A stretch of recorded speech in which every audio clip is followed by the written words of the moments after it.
नमस्कार, चंडीगढ़ से आपका स्वागत है। मैं हूं आरजू। आइए सबसे पहले नजर डालते हैं कुछ अहम खबरों पर। केंद्रीय खाद्य प्रसंस्करण मंत्री ने आज आत्मनिर्भर भारत अभियान के तहत सूक्ष्म खाद्य प्रसंस्करण गठन के लिए प्रधानमंत्री योजना की शुरू।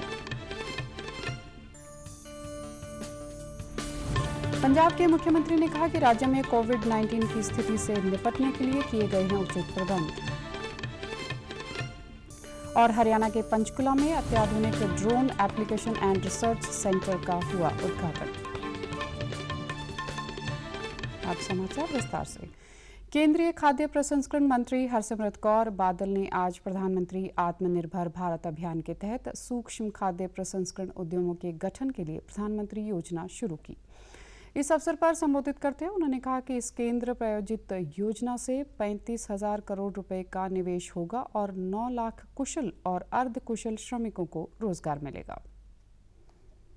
With the launch of our FME scheme, with our top to total for all fruits and vegetables, and with the skill training, in these times, this ministry is working towards ensuring employability. Hoping that with this scheme we will be creating through FME scheme employment opportunities for over 9 lakh people, through our skilling for lakhs more, and through our top to total millions of farmers are going to make use of this and provide an opportunity to the farmers, to the entrepreneurs, to the industry and to the retailers, and most importantly bring down the wastage to ensure that transportation and storage facilities are available. खाद्य प्रसंस्करण मंत्री हरसिमरत कौर बादल ने आज किसानों के उत्पादन की संभाल के लिए एक और योजना शुरू की, जिसके तहत किसान अपना उत्पादन कहीं भी संभाल सकते हैं और उत्पादन संभालने के लिए किसानों को यातायात और रखरखाव पर होने वाले खर्चे में सरकार 50% सब्सिडी उपलब्ध करवाएगी। एक अन्य स्कीम भी आज शुरू की गई, जिसके अंतर्गत अनुसूचित जाति के बच्चों के कुशलता विकास के लिए उन्हें प्रशिक्षण दिया जाएगा ताकि वे खाद्य प्रसंस्करण के क्षेत्र में अपनी इकाइयां स्थापित करके आत्मनिर्भर बन सके। मंत्री ने कहा कि आज खाद्य प्रसंस्करण इस स्तर पर शुरू होने से देश में विकास को गति मिलेगी और असंगठित इकाइयां संगठित क्षेत्र में आ जाएंगी। उन्होंने कहा कि उत्पादन बढ़ने के साथ साथ खाद्य प्रसंस्करण इकाइयां स्थापित होने से लोगों की आय बढ़ेगी और स्थानीय स्तर पर रोजगार के अवसर पैदा होंगे। पंजाब के मुख्यमंत्री कैप्टन अमरिंदर सिंह ने कहा कि पंजाब में कोरोना की बीमारी की स्थिति पूरे देश के मुकाबले ठीक है और राज्य सरकार ने महामारी से लड़ने के लिए 3 अलग-अलग स्टेज पर तैयारी की हुई है। चंडीगढ़ में प्रेस वार्ता में मुख्यमंत्री ने लोगों से अपील की कि अगर किसी व्यक्ति को कोरोना के कोई लक्षण दिखाई पड़ते हैं, उसे तुरंत डॉक्टर के पास जाना चाहिए और मास्क पहनना व सामाजिक दूरी बनाए रखना भी इस बीमारी से रक्षा का समाधान है। फिर उत्थे survival rates are very high, but जदों तुसीं 8 दिन टपा दिओ then you get into oxygen dependency या ventilator control, which becomes a very major problem में बन जाती है कि जीन होए, चाहे होए उन्होंने जुकाम होए, नज़ला होए, बॉडी एक होए, ना समझो कि मौसम बदल रहा है उधर करके हो गया, स्ट्रेट वे अपने डॉक्टर को जाओ, गेट योर सेल्फ ओ चेक्ड। अगर वो भेजता है जिथे कोई साडा ऐसा कोविड सेंटर है उहदे विच जाके अपना प्लीज चेक करवा लो।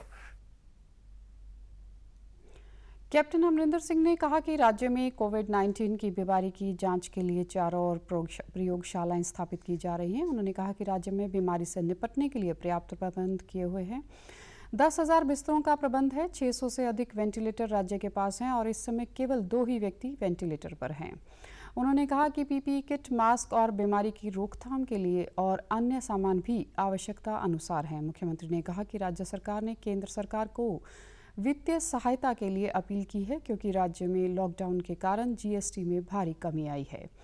उन्होंने एक प्रश्न के उत्तर में बताया कि राज्य में 2,30,000 कारोबारियों ने अपना काम शुरू कर दिया है और 57,000 लोग काम पर लग गए हैं और अगले 3 महीने के दौरान सभी कामकाज सामान्य हो जाएंगे। मुख्यमंत्री ने कहा कि करतारपुर कॉरिडोर अगर खोला जाता है तो मास्क पहनने और सामाजिक दूरी का ध्यान रखना आवश्यक होगा। मुख्यमंत्री ने कहा कि मैं भी चाहता हूं कि कॉरिडोर खुले। एक प्रश्न के उत्तर में उन्होंने कहा कि पंजाब से सांसदों को अपने काम की ओर ध्यान देना चाहिए। प्रधानमंत्री नरेंद्र मोदी की अध्यक्षता वाली केंद्र सरकार के दूसरे कार्यकाल के 1 वर्ष पूर्ण होने से संबंधित सरकार की उपलब्धियों को घर घर तक पहुंचाने के लिए भारतीय जनता पार्टी की ओर से देशव्यापी जनसंपर्क अभियान चलाया जा रहा है। चंडीगढ़ की भाजपा इकाई की ओर से जनसंवाद वर्चुअल रैली का कल शाम आयोजन किया गया, जिसमें भाजपा नेताओं के साथ साथ बड़ी संख्या में लोग जुड़े। इस रैली के दौरान केंद्रीय मंत्री रविशंकर प्रसाद ने दिल्ली से तथा चंडीगढ़ भाजपा के प्रभारी प्रभात झा ने भोपाल से संबोधित किया। शहर के भाजपा प्रदेश अध्यक्ष अरुण सूद, राष्ट्रीय कार्य समिति के सदस्य संजय टंडन, मेयर अला मलिक इत्यादि पार्टी कार्यालय कमलम से तथा सांसद किरण खेर व अन्य नेता तथा कार्यकर्ता डिजिटल माध्यम से रैली में शामिल हुए। इस अवसर पर प्रधानमंत्री के आत्मनिर्भर अभियान के तहत स्वदेशी वस्तुओं के इस्तेमाल की शपथ भी ली गई। केंद्रीय मंत्री रविशंकर प्रसाद ने अपने संबोधन में कहा कि प्रधानमंत्री नरेंद्र मोदी की अध्यक्षता वाली केंद्र सरकार ने जनहित में अहम कार्य किए हैं। देश की जनता ने उनके कार्यों को समर्थन दिया है तथा पिछले वर्ष हुए लोकसभा चुनाव में स्पष्ट बहुमत देकर उन्हें दोबारा जिताया।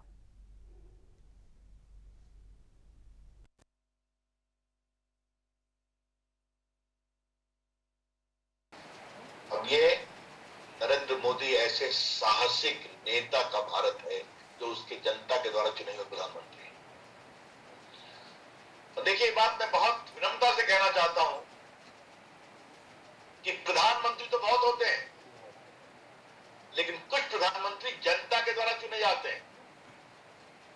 और देश में अगर आप देखेंगे तो 4-5 ही लोग जनता के द्वारा चुने गए। एक तो नेहरू जी थे, इंदिरा जी थी, जरूर मैं कहूंगा, अटल बिहारी वाजपेयी थे, और हमारे नरेंद्र मोदी जी हैं। उन्होंने कहा कि मोदी सरकार के दूसरे कार्यकाल के पहले वर्ष को बड़े ऐतिहासिक फैसलों के लिए सदा जाना जाएगा। केंद्रीय मंत्री ने बताया कि जम्मू कश्मीर से धारा 370 व 35A हटाना, 3 तलाक को समाप्त करना, राम मंदिर के निर्माण की अड़चनें दूर करना, नागरिकता बिल इत्यादि ऐतिहासिक फैसलों में शामिल है। उन्होंने चीन के मुद्दे की बात करते हुए कहा कि हम सदैव शांति चाहते हैं, लेकिन अगर हम पर कोई आंख उठाएगा तो उसे जवाब भी दिया जाएगा। उन्होंने कहा कि प्रधानमंत्री ने स्पष्ट किया कि सैनिकों की शहादत बेकार नहीं जाएगी। इसके अलावा केंद्र सरकार की अन्य उपलब्धियों के बारे में भी बात की गई। चंडीगढ़ प्रदेश अध्यक्ष ने कोरोना संकट के चलते लॉकडाउन के दौरान चंडीगढ़ भाजपा द्वारा किए कार्यों की जानकारी देते हुए कहा कि 52 रसोइयों के माध्यम से 75,000 लोगों के लिए प्रतिदिन खाना बनाया गया। 26 कर 31 मई तक 33 लाख खाने के पैकेट जरूरतमंद लोगों को बांटे गए। 11,500 से अधिक लोगों को मोदी राशन किट, 5 लाख लोगों को मास्क इत्यादि बांटे गए।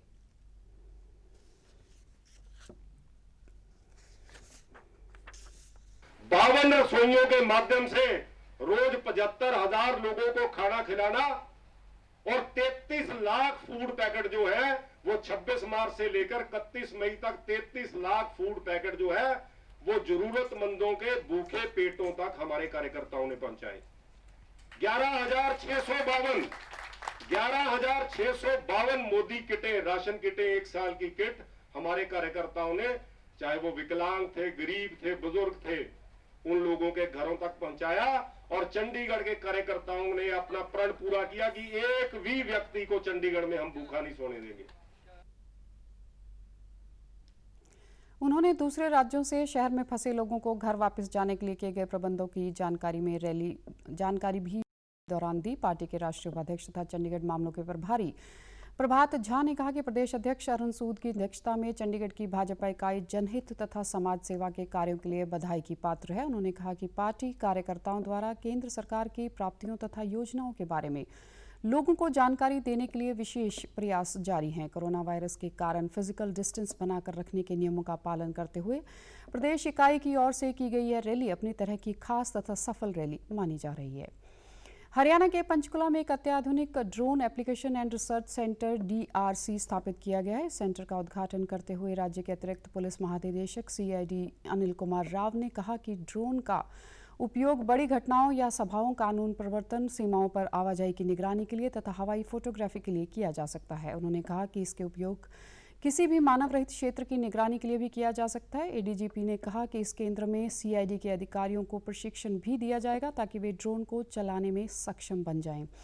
इस अवसर पर संबोधित करते हुए IG सुरक्षा सौरभ सिंह ने कहा टेक्नोलॉजी में इस समय बहुत सी तब्दीलियां आ रही हैं और ये आर्टिफिशियल इंटेलिजेंस के काम में लाया जा सकता है। अब खबरें फटाफट। केंद्रीय गृह मंत्री के अनुसार दिल्ली में कोविड-19 का नहीं हुआ सामुदायिक प्रसार। दिल्ली में कोरोना वायरस की बीमारी से संक्रमित मरीजों के इलाज के लिए स्थापित किया जाएगा प्लाज्मा बैंक। और केंद्र सरकार द्वारा हरियाणा में कुटीर, लघु, सूक्ष्म और मध्यम उद्यमों की बदली की परिभाषा के मद्देनजर हरियाणा में उद्योगों को बढ़ावा देने के लिए अलग से MMME निदेशालय का किया जाएगा गठन। इसी के साथ चंडीगढ़ से समाचारों का सिलसिला समाप्त होता है। नमस्कार।